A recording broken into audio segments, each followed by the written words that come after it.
Hello friends. आज मैं आपको एक कहानी बताने वाली हूँ जो हमारी ज़िंदगी के 4 सबसे बड़े दुश्मनों के बारे में होगी। और ये 4 दुश्मन हैं गुस्सा, चिंता, घमंड और लालच। तो आज मैं आपको ये बताने वाली हूँ कि हम अपनी ज़िंदगी के ये 4 दुश्मनों से कैसे बच सकते हैं। लेकिन उससे पहले अगर आपने चैनल सब्सक्राइब नहीं किया है तो प्लीज़ चैनल सब्सक्राइब कीजिए। कई साल पहले किसी एक राज्य में एक राजा राज करता था। इस राजा को घोड़े पालने का बहुत शौक था। इस राजा के पास वैसे तो कई सारे घोड़े थे, लेकिन इसके पास 4 ऐसे जंगली घोड़े थे जो राजा को बहुत ही ज्यादा पसंद थे। राजा ने इन घोड़ों को ट्रेन करने के लिए कई ट्रेनर्स को बुलाया, मगर कोई भी इन घोड़ों को अच्छे से ट्रेन नहीं कर पाया। जब भी कोई इन पर बैठने की कोशिश करता तो यह तुरंत उसे अपनी पीठ से फेंक देते या उसे लात मार देते। राजा को घोड़े बहुत प्यारे थे, इसीलिए ट्रेनर्स को सख्त वार्निंग दी जाती थी कि इन पर जोर जबरदस्ती ना की जाए, यानी कि इन्हें मारा पीटा ना जाए।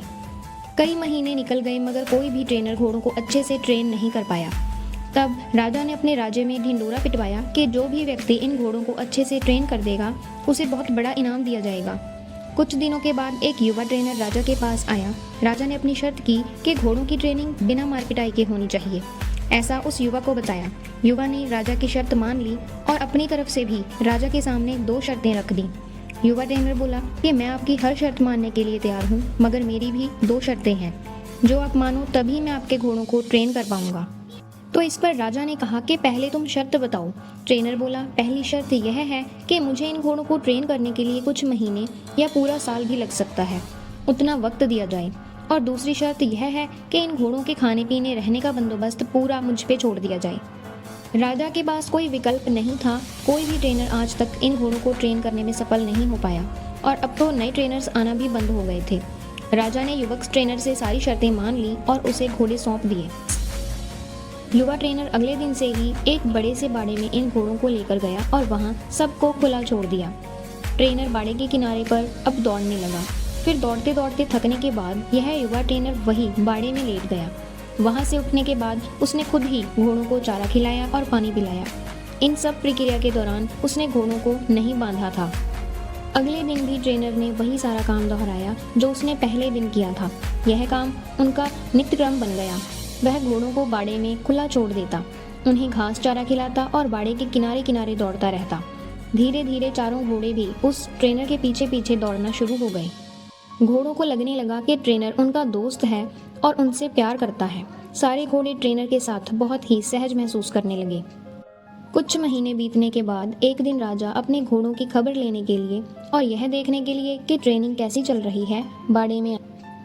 राजा यह देख के बहुत खुश हो गया कि सारे घोड़े ट्रेनर के पीछे पीछे दौड़ रहे थे।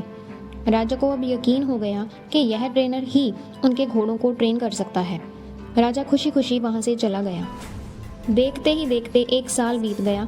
तब जाकर युवा ट्रेनर ने राजा को संदेशा भिजवाया कि घोड़े पूरी तरह से ट्रेन हो चुके हैं, सो राजा एक बार आके उनको देख ले।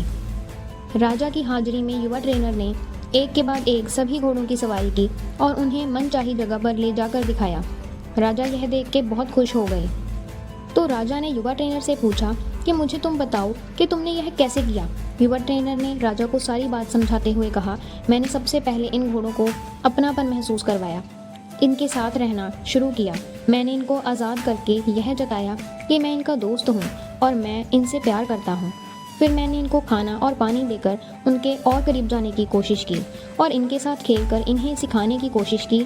इस तरह धीरे धीरे यह मुझे अपने करीब आने देने लगे, अपनी पीठ पर बैठने देने लगे और फिर एक दिन ऐसा भी आया जब मुझे यह पीठ पर बिठाकर दौड़ने लगे। राजा ने युवा ट्रेनर की समझदारी की प्रशंसा की। उसके बाद के अनुसार लाखों सोना, मुहावरे दी और साथ ही हमेशा के लिए इन चारों घोड़ों की देखभाल करने की नौकरी भी दे दी। तो दोस्तों, यह कहानी बहुत मज़ेदार है, मगर इसका जो सारांश है वो बहुत ही गहरा है। अगर मनुष्य के जीवन के साथ इन चारों घोड़ों की तुलना की जाए तो यह 4 घोड़े होते हैं चिंता, गुस्सा, घमंड और लालच। और मनुष्य की बुद्धि को हम युवा ट्रेनर की तरह देख सकते हैं। जिस तरह यह युवा ट्रेनर ने समय लेकर और समझदारी से धीरे धीरे चारों बदमाश घोड़ों पर काबू पा लिया, उसी तरह कोई भी मनुष्य अपने जीवन के सबसे बदमाश घोड़े यानी चिंता, क्रोध, घमंड और लालच पर पूरा काबू पा सकते हैं। पहला अप्रशिक्षित घोड़ा जो है चिंता। हमारी बुद्धि को यह समझाना होगा कि चिंता बुरी होती है और चिंतन फायदेमंद होता है। चिंता किसी भी समस्या का हल नहीं होता है। हाँ, चिंतन से हमें नए रास्ते जरूर दिखाई देते हैं। दूसरा घोड़ा है क्रोध। दोस्तों, कभी कभी जीवन में क्रोध करना आवश्यक होता है। कभी कभी ऐसी परिस्थितियां हो जाती हैं जब आपका हक कोई मार रहा होता है या बेवजह आप पर जुल्म कर रहा होता है, तब क्रोध करना कोई बुरी बात नहीं है। मगर क्रोध कब करना है, कैसे करना है, कितना करना है, किस पर करना है, इन सब की लगाम अपने हाथों में रखना बहुत ज़रूरी है। तीसरा उद्वंत घोड़ा है लालच। लालच ज्ञान पाने की ही हो तो अच्छी बात है, लालच अज्ञानता की हो तो बुरा है। लालच धन मेहनत से प्राप्त करने की हो तो अच्छा है, और लालच बिना मेहनत के गलत तरीके से धन प्राप्त करने का हो तो बुरी बात है। चौथा और आखिरी उद्वंत घोड़ा है घमंड। मैं यह काम कर सकता हूँ, इसे गर्व कहेंगे, और सिर्फ मैं ही यह काम कर सकता हूँ, इसे घमंड कहेंगे। बस यही सारे बुद्धि रूपी ट्रेनर से हमें इन चारों घोड़ों को समझाना होगा। फिर आपके यह चारों बदमाश घोड़े भी देखिए कैसे कंट्रोल में आ जाते हैं। अंत तक बने रहने के लिए मैं आपका धन्यवाद करती हूँ।